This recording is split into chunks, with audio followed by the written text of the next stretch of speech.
Sticks, Part 2. Thunder's dad Hotspot worked as an engineer for a construction company.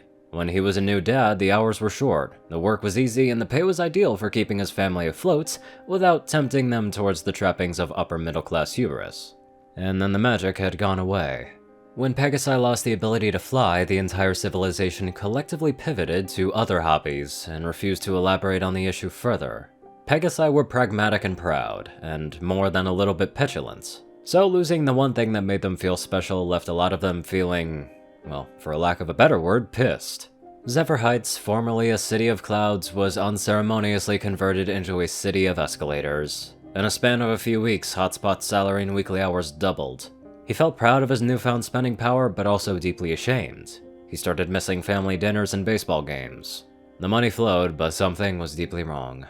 Thunder started to grow distant, and so did his wife Songful.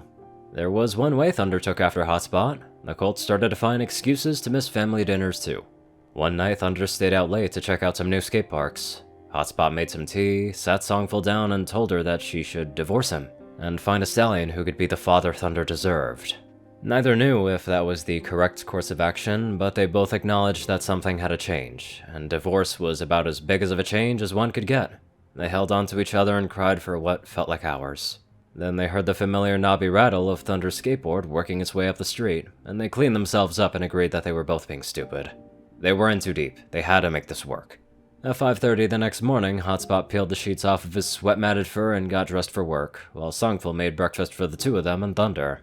Neither parent told Thunder about the conversation they'd had. They barely spoke at all, in fact. Thunder seemed to sense something was wrong, but he took a cue from their book and busied himself with pushing the eggs and toast around on his plate. And in any case, that's not what this story is about. Zoom Zephyrwing's mom, Zing, had gotten a similar talk from her husband, Snap, albeit nearly 7 years before Hotspot and Songful had their fateful conversation. Snap was a spineless pony, and when an offer for a promotion got dropped in his lap, he felt obligated to take it, no matter the devastation it would bring on his personal life. Unlike Songful, Zing took Snap up on his offer and divorced him. On occasion, she had to pick Zoom up from his place, and that was pretty awkward. But aside from those moments, she was quite happy with her life and never looks back. Snap, who got to see Zoom every other weekend and every Wednesday and Thursday, constantly found himself explaining why things hadn't worked out between himself and Zing. He couldn't help himself. Zoom actually tried to turn it into a game, and it was, if he brings it up before dinner, demand extra dessert and don't stop screaming until he gets it for you. But after declaring herself winner 4 months in a row, she decided she didn't like that game anymore. So she found a new hobby, one that took her mind off of things without stressing her out too hard. One she could safely put down on those semi-weekly occurrences when she'd burst into tears for no reason, then pick back up again once the wave subsided. And that is what the story is about. Thunder steered clear of the itty-bitty public park for nearly 3 days before the itch to grind reasonable rails got the better of him. After making absolutely sure no pony else was in the park, he returned to his usual spot in the skate park, and tooled around with a flat bench in the inclined rail. The light shifted as the sun started its descent, and the LED billboards lit up. Orange and pink alternated with white. Shadows danced from one side to another. Today, Thunder's rhythm went rail, pavement, bench, pavement, open area to gather speed. Rail, pavement, bench, pavement, open area, repeat. He had just settled into his usual rhythm when he noticed another pony walking into the park. Her eyes caught the light, first sunset pink and then the livid shade of lavender. She saw him, and he saw her. His board went out from under him, and neither looked away. Zoom finally broke the stare down by settling down on the opposite end of the park from Thunder. She pulled a few sticks from her saddlebag and started to glue them together. Thunder kept his head down but watched her from the corner of his eye. He tried a few more tricks, but watching off her zoom and watching off her balance got to be too much. Eventually, he settled on practicing going in a slow circle over and over again. It wasn't very fun, but at least he could keep tabs on Zoom this way. He watched as piece by piece her glue and plywood project came together. It resembled a hollow cube with some bracing in the middle and a plastic bit attached to one corner. She looped a line of string through the plastic bit, then produced a gossamer-thin piece of white fabric with the initials ZZ stenciled on the side. She finished assembly by stretching the fabric over the plywood shell. Then she stood up, walked a few paces towards the center of the park, and gauged the wind. When the moment was right, she flung the thing up into the air. Thunder flinched. For a second, he was sure I was going to fire a rocket at him. But instead, the fabric caught the wind and billowed out, carrying the whole assembly 100 lengths into the air. Zoom let out a cackle of delight and rushed to let out her line. Her completed kite dipped one way, bobbed another, and then found a stable current. There it hung, a beautiful white bird in a city of flightless Pegasi. Skateboard forgotten, Thunder sat on the bench and watched the kite sway in the wind. However, just as quickly as it went up, the winds died down, and the kite plummeted back to the earth. Wood crunched, and Thunder flinched. Zoom dug out another bottle of wood glue, and after some pit stop repairs, the kite was back up in the air again. This time the wind took it much higher, so high that Zoom ran out of line to let out. The kite drifted over to Thunder's part of the park. He turned his hat backwards so he could see the kite better. He was so transfixed that he didn't notice the wind die, and the kite was so small that he didn't even realize it was getting bigger until it was almost on top of him. He leapt up. The skateboard he'd forgotten was beneath him shot out. He tumbled to the pavement, and a moment later the kite crashed right on top of him. Wood crunched, and he felt glue on his fur. You... Thunder went pale. There was Zoom, he remembered, rage in her eyes, trudging towards him. An animal on a warpath. Give me that back! She cried. Before he had a chance to think twice, Thunder scrambled to his hooves. He grabbed the kite and ran to the edge of the park. Using his teeth, he plucked the string from the plastic bit and dangled the kite over the edge. One slip of the hoof, and it would drop into the endless business district, gone forever. Zoom stopped short. Something like worry flashed in her eyes, though Thunder was certain that he was just seeing things. Dirt muncher, She growled. give it back. No. Oh, you'll what?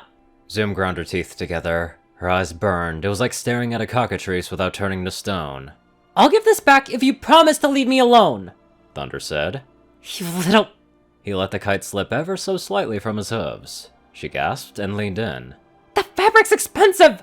So was 2 months of lunch money that you stole, so were the smoothies that you dumped on my head, and so was... everything! The stare down made his face burn. Thunder wondered if she actually had a cockatrice gaze and the pins and needles in his body meant that he was turning to stone at that very moment. But he didn't turn to stone, and a moment later Zoom hung her head. Fine. And no more chasing me out of the skate park. This is my spot. This is my spot! He raised an eyebrow, and the kites. Okay, it's your spot.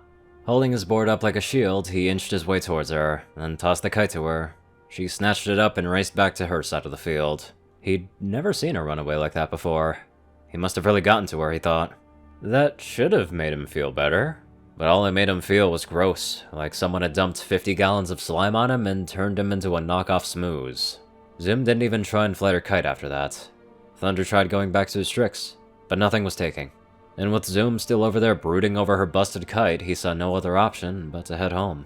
On his way over, he passed close enough to hear a bird-like chirp of her crying, hiccuping and then crying some more. He couldn't see her face, so he couldn't tell if she was actually crying or just faking it to lull him into a vulnerable position.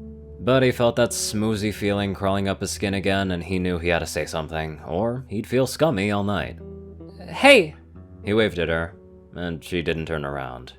I'm sorry, that was mean of me.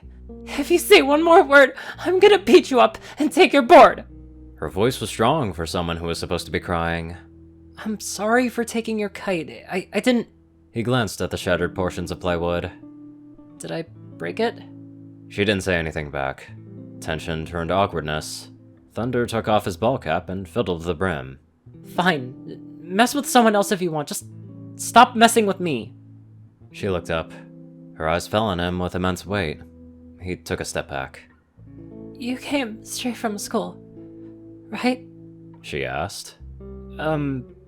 Yeah? She dug into her bag and produced a Ziploc baggie with a half peanut butter and jelly sandwich. She tossed it to him. I'm not hungry. He eyed the sandwich suspiciously. Who'd you steal this from? No one. Her annoyance seemed sincere. He decided he could take her word for it this time, and, well, he was feeling pretty hungry. He dug the sandwich out of the bag and took a bite. Gluey, kinda soggy. But PB&J was PB&J. You know, He said, the words all gumming together. They make kites with plastic frames. They're like $6 or $7 online. He expected her to say some flavor of go away, but she surprised him when she replied. Building's half the fun. If you put hours into something that doesn't work, and then it works, that feels good. A light went off inside. Progress? Why kites? He asked. They follow rules. You follow the rules of flight, and it flies. He swallowed a bite of a sandwich. Hunger made everything taste amazing. What are the rules of kite flight? She pointed to the busted kite. The wooden fabric and string have to be light. The frame has to be rigid, and you gotta catch the wind just right. Sounds kinda like the rules for skateboarding. She chuckled. I thought skaters hated rules. Her voice sounded cracked and dry, but it stirred something in Thunder. Excitement, maybe. Not safety, but something like it. Well, yeah. But like, if you want to go up, you gotta build speed and push off, and you gotta put your hooves on the board a certain way. You know? Yeah, I guess. He picked up said skateboard and turned it over in his hooves. It's getting late. Zoom checked her phone. I don't want to go back home yet. Yeah, me neither. At that moment, he realized what the half-eaten sandwich was. It was an olive branch. A peanut buttery jelly-y olive branch. Maybe Zoom didn't even know it. Not on the surface, anyway. But that's what it was. So he polished off the olive branch in 2 quick bites and set his skateboard down in the grass. Are you gonna fly your kite some more? I gotta fix it first. Thunder gulped. Could I, help? I don't need help. She said automatically. He wrapped a hoof around his board, ready to spirit himself away at a moment's notice. Please? This time, she said yes. Holy shit, dude, I can't get up. Dude, this was... dude, fucking so damn... This is flawless. Can't even explain how much I love this. This is so damn adorable. Now, let me stop myself and let's get on to our heartwarming donators. Zar630, Peter Coulthard, J Tinman, Darkside, Only One Thing, and Dash of Evergreen. Rayden, Narwhals, Blackmoonheart, Pastel Skies, Austin Rollins, Crazy Glyph 557, Stu Hex, Sword Brother and Mordred, Omicron Library, Will, Chris Twinkie, Hatzaza, Ridesoul, Maverick, Iron Sky, Badass Waffle, and many more fantastic people. Thank you all so much for watching this video and live life to the fullest.